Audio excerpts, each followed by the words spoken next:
This was my first video game, Sonic the Hedgehog 2.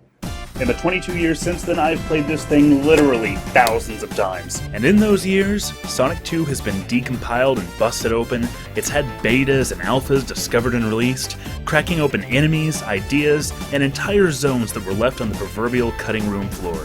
So many potential concepts of this game were lost, and yet so much has been rediscovered. But imagine if, in order to promote the way ahead of its time online video game service, the Sega Channel, Sonic 2 had only been released as a downloadable title. What if, when the Sega Channel servers went down almost 20 years ago, Sonic the Hedgehog 2 was just lost?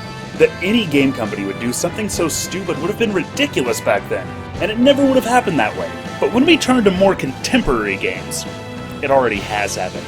So, this is the Geek Critique, the downside to digital games.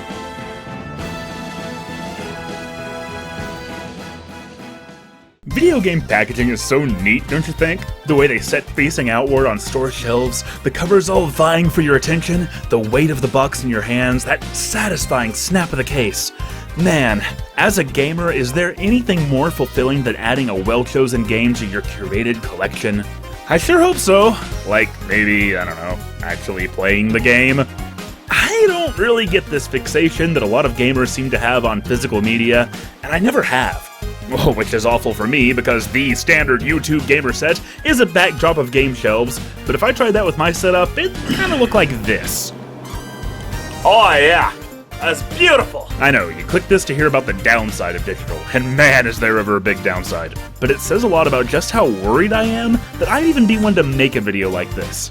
I don't know many gamers who prefer digital distribution as much as me. I just like the advantages I get from digital. I mean, even brand new, digital games tend to sell cheaper. They go on sale deeper. There's no need to swap discs to play different games, which are all installed on the hard drive anyway. And what are you really getting by paying more for a box? I hate to admit it, but the age of substantial instruction manuals and cool feelies is so long past. The only way a game includes anything extra nowadays is if you plonk down for one of those obscenely expensive collector's editions.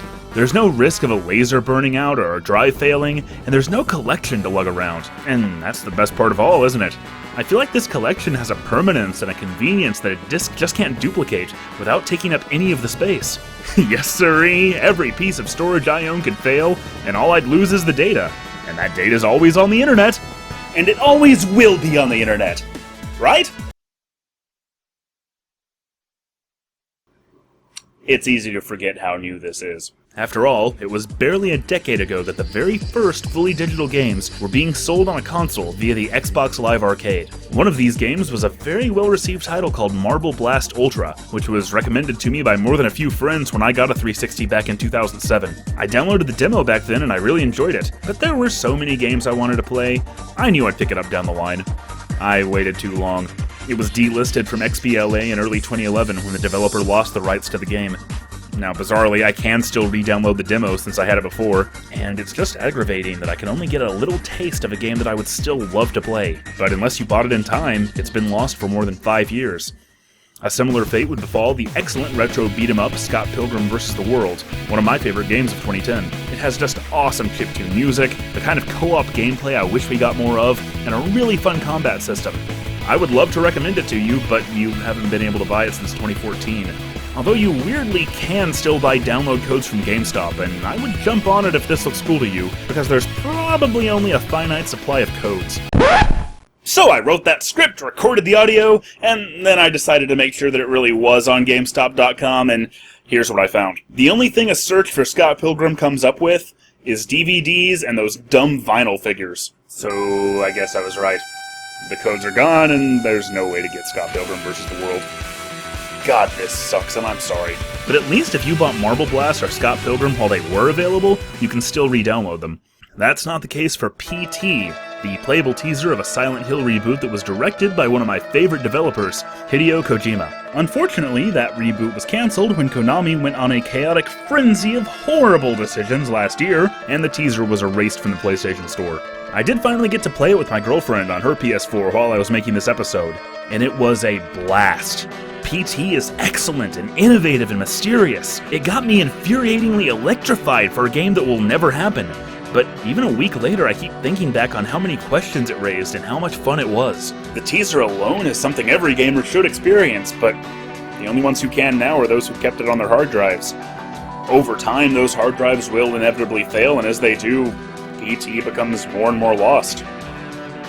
Then there's a game that's about to become lost. Project Spark can no longer be downloaded by new players, and the community servers will shut down in less than a month. Spark was Microsoft's attempt at a video game creation tool, a more robust and much more complicated version of something like Little Big Planet or Mario Maker. The platform also hosted last year's attempt at an episodic revival of the Conquer franchise, which only got through one episode before leaving us on a cliffhanger. But what's worse than what the players have lost is what the creators have lost. The people who've put so much time and effort into making games on Spark, losing their platform to appropriate those creations. And I feel bad for this guy called Agent Ape, who spent over a year working on a remake of the incredibly obscure Game Boy Color title, Conker's Pocket Tales, and will just never see it come to fruition. Look, when it comes to lost games, these are just examples I can show you. I remember this weird, addicting little marble-bouncing Flash game that I played on some website when I was in school 11 years ago. I can't even get any footage, it's just gone. This is what worries me when it comes to digital games, and I'm just scratching the surface of what's happened in the past 10 years. The real issue is this. I could, right now, go into the garage and pick up a game that was purchased almost 40 years ago, and I could play it. So, what happens in the next 40 years? What happens when Microsoft shuts off the servers that host all those Xbox Live Arcade games? What happens when Nintendo ends Wii U online support and I just lose all this? What happens when the massive amount of DLC and update patches that make even our physical games playable now are no longer available? Valve has stated that if they were to ever go out of business, they'd release a final Steam update that makes everything playable offline. And sure, they probably would, but guess what? There's no legal precedent that requires them to do that. Companies might re-release the classics for generations to come, if recent history isn't any indication, but what if I want to play the modern equivalent to Bubsy 3D in a few decades? The games that failed and fell into obscurity are just as important to understanding the history of the medium as those that succeeded. And that's not even addressing how insulting it would be that consumers should be expected to pay for a remaster just to have access to a game that they purchased decades ago.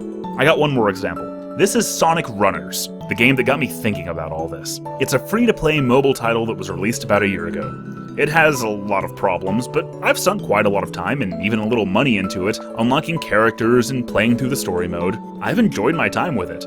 But unlike Sonic 2, decades from now, nobody will be able to decompile it. Nobody will personally analyze its shortcomings because no one will be able to play it. To be more accurate, in less than a week, no one will be able to play it. The servers are shutting down on July 27th. The worst part is, aside from the leaderboards and the optional item shop, there's nothing about the game that even needs to be online. It doesn't matter. Sonic Runners is just about to become another lost video game. I personally get just as much satisfaction from scrolling through a digital representation of my games as other people seem to from their physical collections. And maybe that's why Sonic Runners cancellation hit me so hard. Because unless we as consumers hold the industry to higher standards, we might find ourselves losing a lot more in the decades to come.